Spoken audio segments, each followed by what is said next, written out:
I think my biggest takeaway from the morning is how much things are going to change and how much things are going to change in the ability to create influence throughout the organization. And some of the same fundamentals are going to be so critically important to make sure that you can continue to win in the AI world that's going to come. And so we thought we'd invite a few people up that are long-time SEO practitioners, team leads, been doing it 5-10 years, and just talk about their journey for how they've been able to create influence in their org. Because I think it's going to be ever more critical that every single person in this room can create more influence by building relationships and by really showing how everybody wins. So I've got a few things, but I'll first hand it off. So why don't you guys quickly introduce yourselves and a little bit how long you've been there and help them understand. Yeah, sure. So my name is Jason Mandragona. I'm the Senior Director of Audience for NBC News Group. Brands included in that are NBCnews.com, of course, Today.com, MSNBC.com, and our commerce verticals within Shop Today, CNBC Select, and NBC Select. Again, my role has evolved over the years, but I started in 2019 with CNBC, just overseeing SEO, and that's evolved into broader audience development, engagement, and SEO. And I also wanted to know if I can have this pillow. Would look good in my house. That looks fabulous. Yes. It would go with Charlie's shoes. Yeah. If it goes missing, don't. Yeah, we're not going to do any audits or nothing. All right, so Abhishek? Yeah, hello everyone. I'm Abhishek Rajendra. I have the privilege of leading a large cross-functional SEO team at CourseHero as their VP of Organic Growth. CourseHero, for those not familiar, is a large connected learning platform with a growing course-specific library of more than 100 million pieces of content that are consumed by students and educators across the globe. And I know you previously mentioned you've been with NBC for 5 years. I'm at the decade mark.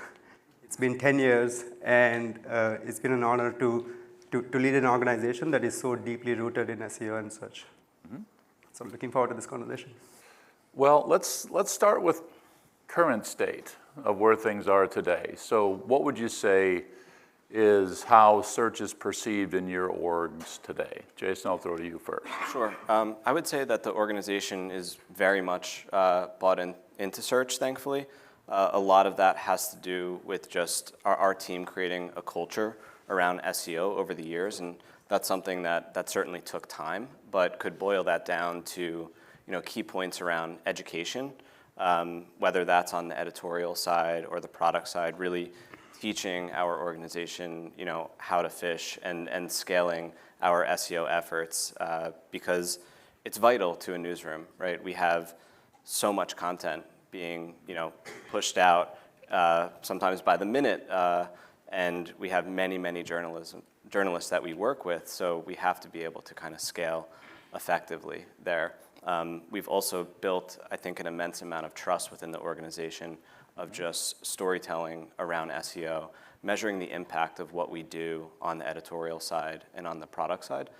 So much of what we do in SEO is cross-functional, and it's asking a team to do something. So when we do that, we make sure, no matter what it is, that we're following up with just, hey, we made this headline change, and here's how it affected your story.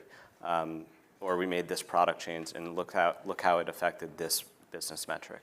And I think that has been critical to just building that level of trust and buy-in to ultimately create a culture around SEO for us. Yeah? Yeah. I mean, the perception of SEO has evolved quite a bit over these last 10 years at CourseHero. And it all starts with education and building the trust. And one way we start this by is every single individual joining the business, independent of which team, which department, which part of the organization, they all go through what we call CourseHero Academy. And SEO is a key part of that onboarding process. Understanding the metrics that we care about, understanding the different parts of the funnel, understanding how each team can influence this, how they have to think about the impact on the crawl and the bots and that experience, because you have to think about our most important user, Google, as you're building the platform. So that's very ingrained in our culture. Another thing that we do is whenever we get an opportunity, we educate the team about what are all the different internal and external factors influencing this channel. We talk about content quality, crawl, indexation, rankings, impressions, clicks, organic engagement, how each of these are quantifiable, what are the different factors influencing each of these parts of the funnel. We also talk about external factors. We talk about, let's say, COVID or seasonality or AI overviews, ChatGPT. We quantify each of these for the business and for everyone in the company to understand so that they understand all of the factors that are at play and they know which of those they can influence. Okay, and we've talked about it a little bit, but you've been in your positions now so many years, right? So how was it before, and what have you done to really educate everybody, even beyond what you've already said? Yeah, at Course Hero, it was very different. The exec group didn't know how much to invest in this channel. The product group wouldn't understand the ROI of this channel. The ICs would see it as a black box. The marketing group would see it as like internal competition. So thankfully, this has evolved and changed quite a bit over the years and successfully. There are a few things that we had to do to address this. A couple of SEO myths we had to debunk. One is it a black box? Is it really? And being able to clearly articulate step by step how the different factors of SEO are at play, being able to tell, okay, for every single part of the SEO funnel, and we talk about SEO funnel a lot at Course Hero, just like we talk about user journey, there's an SEO journey. Every piece of content goes through a journey in terms of when it's published to when it's getting crawl indexed and when it's getting traffic and the organic engagement. So we talk about that a lot. We also talk about the fact that each of these is quantifiable. Even though it might seem hard, it could take a long time, but we prove it in a manner by building an SEO A/B testing platform. And I don't know if Adrian remembers this 8 years ago when we were discussing about Bodify and can it do A/B testing. At that time, we were in the market looking for a tool. One of the first things that we did when we started this team was build an in-house A/B testing platform focusing on SEO, split A/B testing. And this allows not just the SEO team, but all of our cross-functional teams also to run experiments, run with their hypothesis, quantify the impact. And everything is automated, be it building sitemaps, bucketing of the content, tracking of crawl indexation. We also have metrics around, okay, here's the lift from the entire test. Here's the lift from content that has been crawled since the test was launched. Here's the lift from everything that was visited. So this allows to build that trust and confidence in our strategy. And now various teams are able to run with that, and we educate them in terms of how to use this platform. And this goes a long way with the exec team as well, because the exec team wants to know if the changes that we're making are measurable. And the second thing that they want to know is how are we doing versus competition. And these two are fundamental things that the SEO team focuses on and evangelizes. Okay. And in our talks, Jason, you've talked about even building a team around creating this education. Yeah. Would you share a little bit more with that? Sure. Yeah, I think when I started at CNBC, I was just an IC there, managing the SEO function. And when we became the news group, I moved over there in 2021, really to help build upon the relationship building and trust that I think I had put across at CNBC at the time.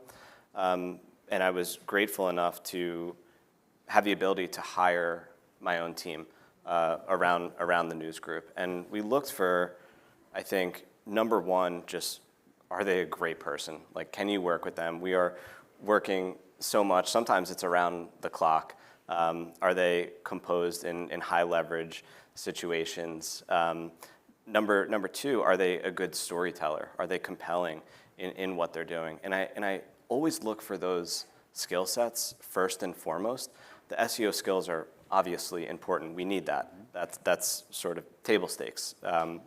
But you could be the most talented SEO in the world, but if you don't have the ability to communicate and evangelize and advocate for the efforts around search, you won't get anything done, or you won't get much done. And I think that that is a skill set that we, as great as my team is, we still are working on that because it's a skill set that we always want to refine. So I might put myself in the position as if I were an editor or a product manager or an executive, and I would ask the team when we huddle internally, ask the questions that they might get that I've gotten over the years, advocating for efforts. And I think that's helped them come a long way as well. I think a lot of people in the room can empathize with needing to tell a really good story and how complicated it's even become, especially over the last year where like the traditional metrics don't even seem like an apple to an apple anymore in many ways, right? Yeah. Very much so. So you both have done a pretty good job within your relative organizations in establishing organic search as a key priority for the business, right? So what would you say has been the biggest change as the result of really prioritizing this?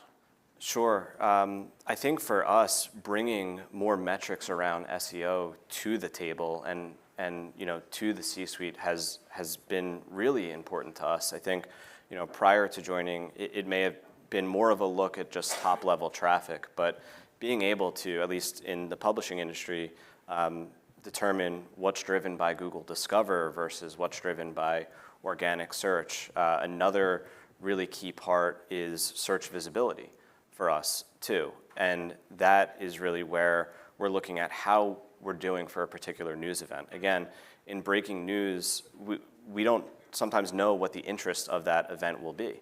Even take an event that we know is happening every year with the Oscars, let's say.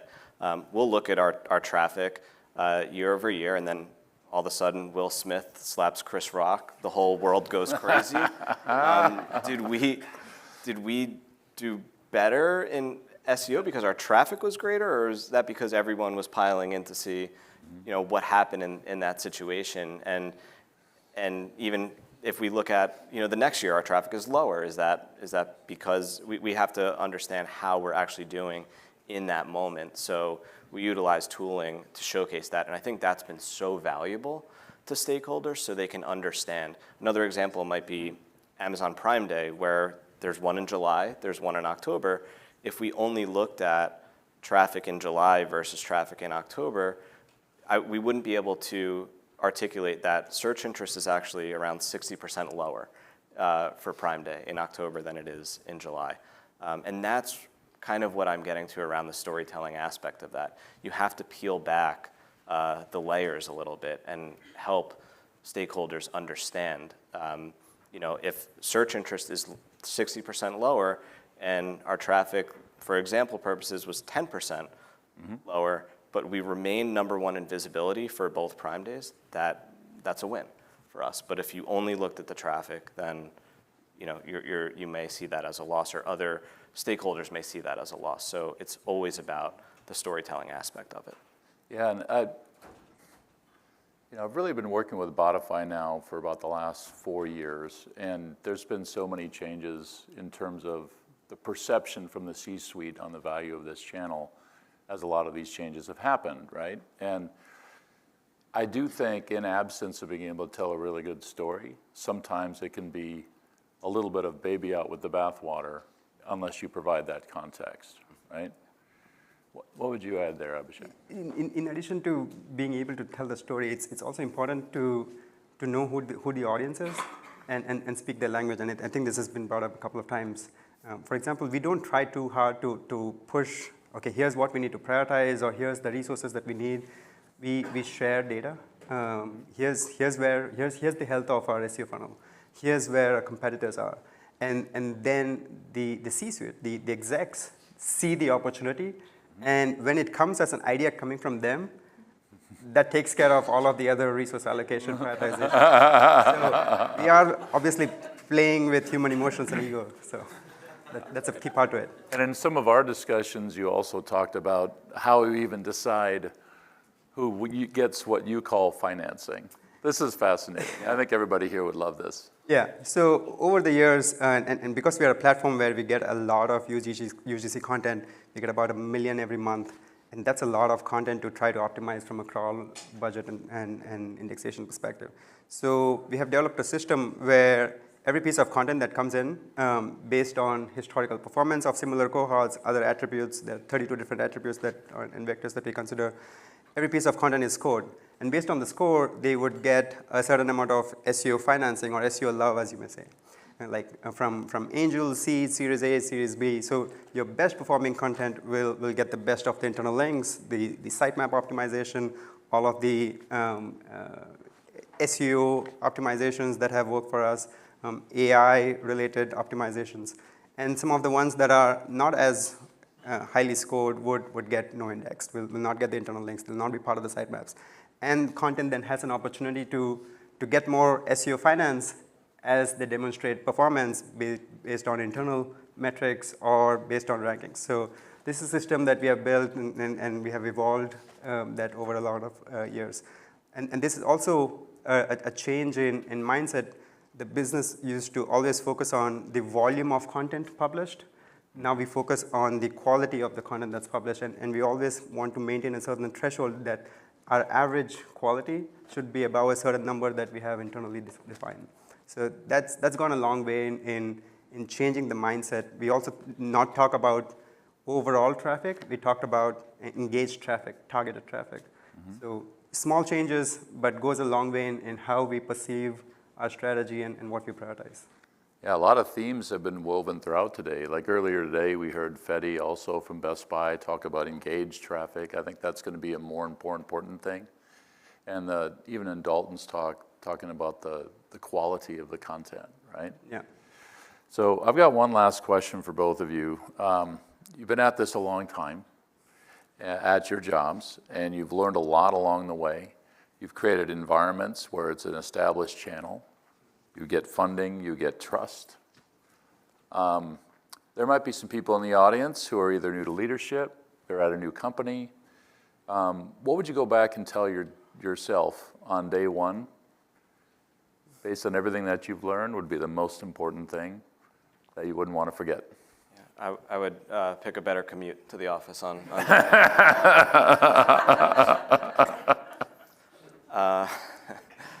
definitely. But key takeaway. Key takeaway. We have a slide for that, right? I'm sure we do, yeah. No, I would say I talked a lot about relationship building, trust building, creating a culture around SEO. That is something that I really did aim to do on day one, and that's what everyone should do on day one, right? What often gets overlooked is how you are going to scale once you do that, right? You build all of these relationships and trust, and then you are essentially can be pulled into many different directions. Once people start to see success within the organization, everyone has goals that fall under the business goals that you start to get pulled into here and there, which is a fantastic thing, by the way.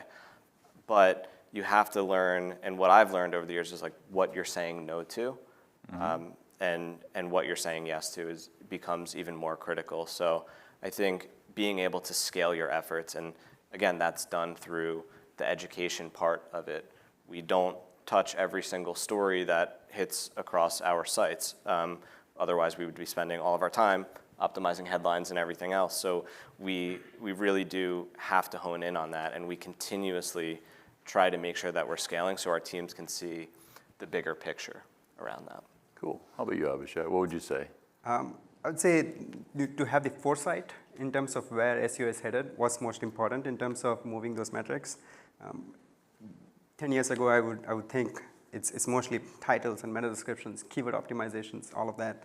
But over the years, I've realized that it's more about the user experience. It's more about your paywalling strategy. It's more about the quality of content. It's more about page performance. And over the next 5 years, it's going to be very different.